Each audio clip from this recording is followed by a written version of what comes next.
Hey guys, this is Lynn. Thank you so much for joining me for yet another segment of Wigless Wednesdays. It is Wednesday, I'm Wigless, and we're going to talk about a new topic in just a second. So sit back, I will return.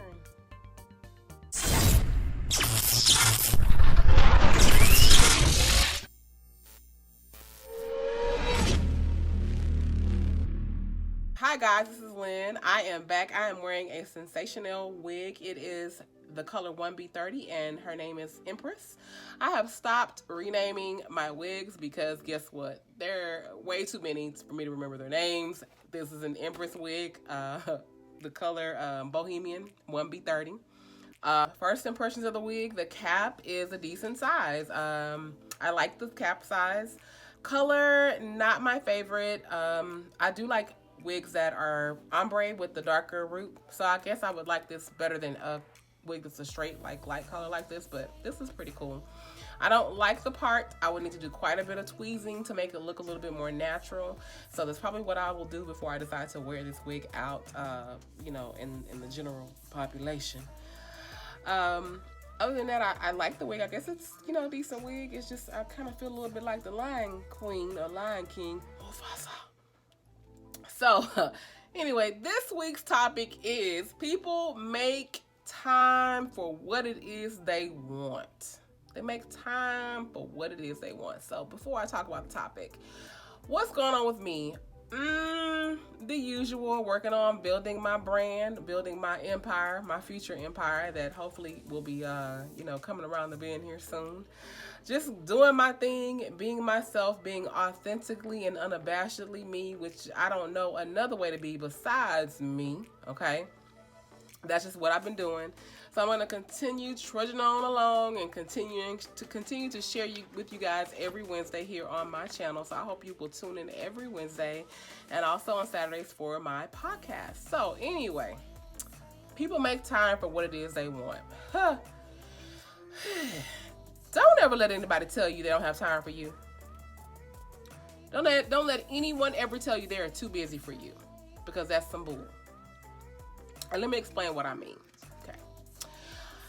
Time is one of the most precious commodities that we all have. It's something that we can't buy.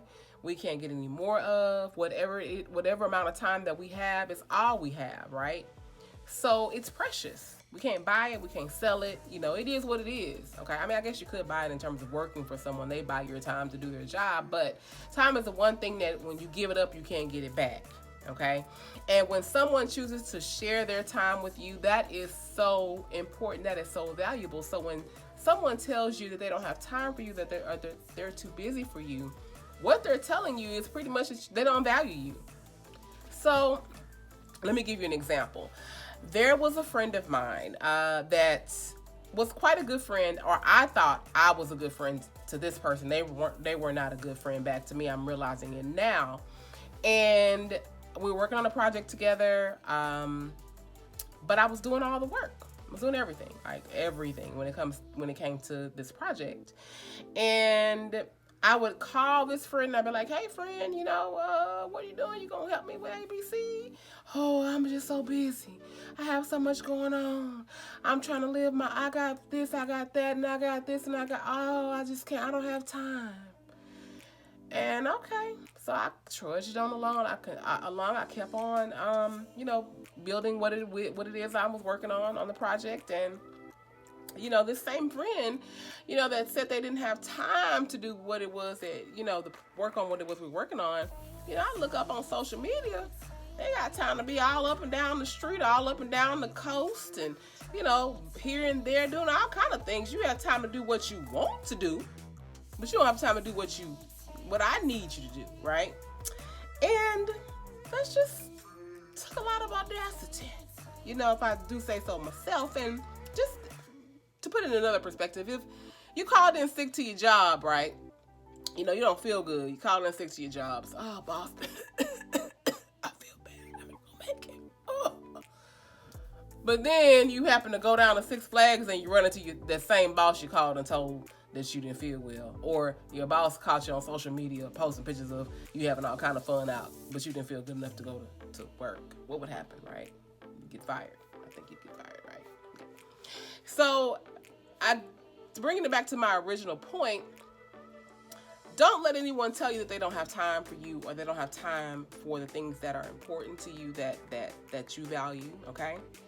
Don't let anyone make you feel insignificant or unimportant by devaluing you, by not giving you their time. Because like I said before, where a person chooses to spend their time is a direct reflection of how much they value you, okay? People can give you every excuse in the book, but ultimately, people do what they want to do. They do what they want to do. Do you hear me? People do what they want to do, not what they're made to do. I mean, jobs and taxes aside, right? Okay. So, to sum up, and I'm trying to keep my videos a little shorter because my podcast on Saturdays are a little bit long-ish, okay? You are valuable, guys. You are valuable. You're wanted. You're valuable, at least to me, okay? And to, I'm sure, a lot of other people. You're valuable, and you should be treated like you're worth something. And I just decided, when it came to this particular friend, that I deserve to be treated like I was of value, because I am of value, and you are of value too. Okay, you are important. You are significant. You are worth the time. So don't let anyone tell you that they have so much time for you, because guess what? I'm sorry. Don't let anyone tell you that they don't have enough time for you. Okay, because essentially what they're telling you is they don't have enough time to give you what the most important thing is to them, and that's their time. Guys, and it's significant because it's like when someone tells you that they don't have time to be with you, do for you, or help you, or whatever, they don't have time. Basically, what they're telling you is that that you're not valuable enough for them to waste their time on. That's what they're telling you. They're telling you that you are not of value, and you know what? You are of value. So what does that mean? That means you need to pretty much get that person up out of your path. Okay, get them up off your journey. Okay. Guys, thank you for joining me again this week for Wigless Wednesdays. I appreciate you so much. Like I say every week, if you could subscribe, give me a big old thumbs up. If you could subscribe to my channel if you have not done so already, that will help me out tremendously. And if you sign up to get the notifications by clicking the bell icon next to the word subscribe, you'll know whenever I post a video here on Wednesdays or on Saturdays for my podcast. Like I like to always say, be better today than you were yesterday. Be better tomorrow than you were today. I will see you again in just a few short days for my podcast, and then again next week for Wigless Wednesdays. Have a wonderful, wonderful, beautiful, and productive Wednesday. I will see you soon.